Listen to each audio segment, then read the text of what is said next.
CM sir గారు ఇంకొక ముఖ్యమైన విషయము, ఎవరైతే కాంట్రాక్ట్ నర్సెస్ మేము ఇక్కడ వర్క్ చేస్తున్నామో అందరూ కూడా 40 సంవత్సరాలు పైబడిన వాళ్ళు చాలా ఎక్కువ మంది ఉన్నారు. మీరు ఎప్పుడెప్పుడు రెగ్యులర్ నోటిఫికేషన్ వదులుతారా, మా జీవితాలు బాగుపడతాయా అని వెయిట్ చేస్తున్నాం సార్.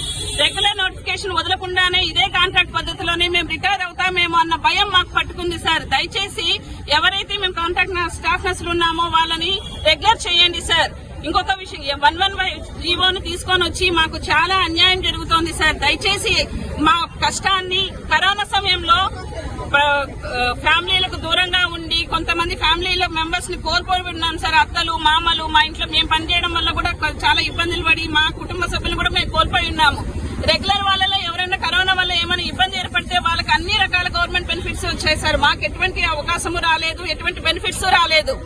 దాంతో పాటుగా ఎవరైనా చనిపోతే కొత్తగా జాబ్స్ కూడా ఇచ్చేస్తారు రెగ్యులర్ లో ఉంటే. మాకు ఏమైనా మేము వెళ్లి వైద్యాధికారులు పెద్దవాళ్ళని అడిగితే మేము ఏం చేయగలమమ్మా, మీ కాంట్రాక్ట్ పద్ధతిలో ఉన్నారు, రెగ్యులర్ గా లేరు అని మాత్రమే సమాధానం ఇచ్చారు సార్. అంటే మా కష్టానికి మాకు విలువ లేదా సార్? కరోనా సమయంలో ఎంత కష్టపడ్డామో మేము తెలుసు సార్. ఒక్కొక్కసారి ఎవరైనా ఇంటి ఓనర్లు వాళ్ళైతే మీరు హాస్పిటల్లో వర్క్ చేస్తున్నారమ్మా, మీరు ఇక్కడ ఉండకూడదని ఇల్లు ఖాళీలు చేయించిన రోజులు కూడా ఉన్నాయి సార్.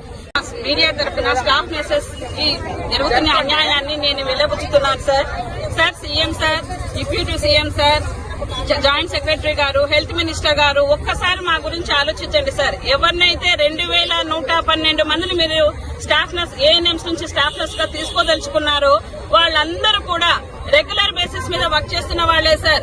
గవర్నమెంట్ నుంచి ప్రతి ఒక్క బెనిఫిట్స్ వాళ్ళకి అందుతున్నాయి సార్.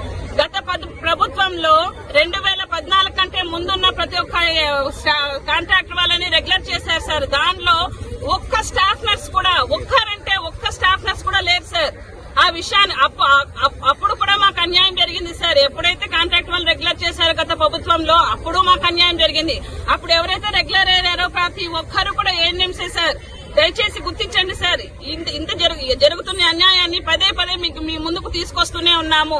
ఇంతకు ముందు మీ దగ్గరకు వచ్చి అడిగినప్పుడు మేము కేవలం స్కిల్ డెవలప్మెంట్ ప్రోగ్రామ్ కింద మాత్రమే ఏఎన్ఎంసీ తీసుకుంటున్నాము. తర్వాత వాళ్ళని వాళ్ళ స్థానాలకి పంపిస్తాము. వాళ్ళ స్కిల్ డెవలప్మెంట్ కోసమే ఈ ప్రోగ్రాము. వాళ్ళని ఏ విధంగానూ మేము స్టాఫ్ నర్సెస్ గా తీసుకోము అని చెప్పిన్నారు సార్. కానీ ఈవెన్ 2-3 నెలల కిందట కొత్త ప్రభుత్వం ఏర్పడిన తర్వాత కూడా గౌరవనీయులైన హెల్త్ మినిస్టర్ గారు సత్యయాదవ్ గారు కూడా మాకు భరోసా ఇచ్చినారు. తప్పకుండా మీకు న్యాయం చేస్తామమ్మా, ఎటువంటి పరిస్థితుల్లోనూ వాళ్ళని స్టాఫ్ నర్సెస్ గా రిక్రూట్మెంట్ చెయ్యము అని చెప్పారు సార్.